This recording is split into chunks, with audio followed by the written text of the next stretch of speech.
Guys, so welcome back to another video. It's your man Jay. So is this a quote unquote flagship killer?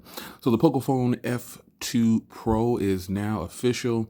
We knew this was coming. It was just a matter of time of, when they were going to go ahead and push it to the surface. Ultimately, we know what phone this is that's been rebranded. So let's not harp on that too much. But what do you guys think about the Poco F2 Pro?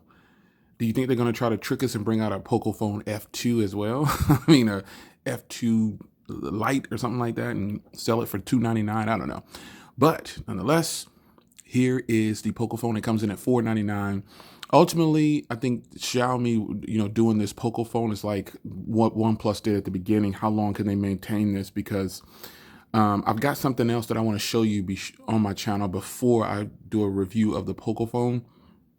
I've already hinted around to one person in the comments of another video, so that one person or whoever saw those comments knows what the phone is. But it's just getting back to my roots because some of you guys are so concerned about the TCL phones. I got something coming in that, that's spec'd higher than the TCL phone and it's half the cost almost. So we'll get into that later, but it is in the family of Xiaomi. So we're going to go ahead and look at these, man. This is just a quick screen grab, quick discussion type video. Throw it up at the spur of the moment. So the Poco F2 Pro obviously has the Snapdragon 865, a 6.67-inch AMOLED display. Wow. 64 megapixel AI camera with 8K video recording. It's got a pop-up 20 megapixel front camera with a 4,700 milliamp hour battery. That alone blows away every spec giant phone that, they're charging a bunch of money in the US. A sip of my coffee.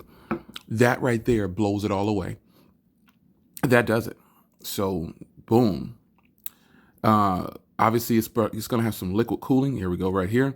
It's got UFS, man, it's got DDR5 and it's got UFS 3.1. See, phones like this really let you know you don't have to chunk out a lot of money to get the powerhouse. And more importantly, I love when people say, because on my channel, I normally push at the beginning, and I still do sometimes, I push phones from Xiaomi and Huawei if I can get one, or just any of the other phones that you would consider an import to you on my channel. A lot of you guys say, man, I didn't even know about this phone. And I tell you, I run down all the specs. It'll work on LTE. It'll work on all this will work. And some of you guys still say, well, it doesn't have band 71. It doesn't have band 66. All I can tell you is that you're missing out. You obviously don't need 66 or 71. And for those that say that you do, don't switch carriers. I'm talking about T-Mobile at this point. You should not be on T-Mobile if you only have one band in your area and it's band 12. Yeah. Anyway, 5G and Wi-Fi 6. Shots fired, I guess. I don't know. It's got a huge battery, like I said, 4,700. You got 17 days of standby is talking about, and 13 hours of gaming, 6 hours of video recording at 1080p. Wow, that's pretty doggone good. A full display. So this is going to be a nice display, man. HDR10 plus. I can't wait to get my hands on this thing. This is going to be a killer. I'm buying this phone.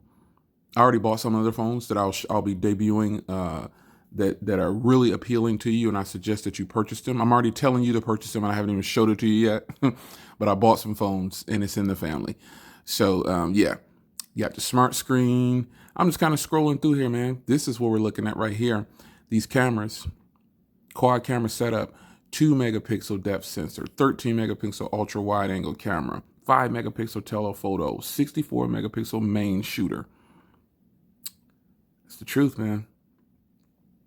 120 frames per second slow motion video, and on and on and on. 8K video recording. I don't know that a person would do 8K, but I guess it is what it is. Movie frame recording, cinematic mode, steady shot video. Wow.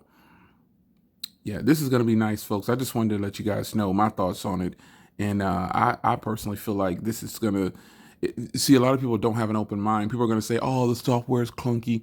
That's all personal preference.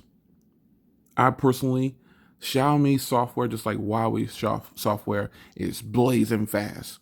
But to the people who are just so into stock Android, so into iOS, who just won't give anything else a chance, again, you're missing out. Xiaomi software is faster than a lot of phone software out there. It's not clunky either, in my personal opinion. And if you think about it, Android is just a skin in itself. It just looks a certain way, and it looks the way it's considered to be stock Android, if you will. So here's how they're doing this. It looks like they actually put on a pretty much, it says their UI, but it looks kind of stock to me. Might just be a few different little skins on there, but if you look at that, that looks stock to me, I guess. Yeah, dark mode.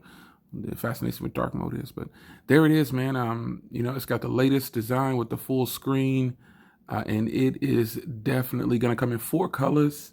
Excuse me, I'm feeling that silver or that white. Purple looks cool too, but we shall see. I will be grabbing this, obviously, and we'll see how this works out, man. The Poco F2 Pro. What do you guys think about this one, man? Are you going to say that this is not, quote unquote, your flagship killer? Oh, it doesn't have a quiet sheet display. I'm waiting for those comments to come in, man. It's your man, Jay. Quick rundown. You know how to go with the screen grabs. Just give it to you. Let's talk about it. Let's chop it up in the comments. Let's go.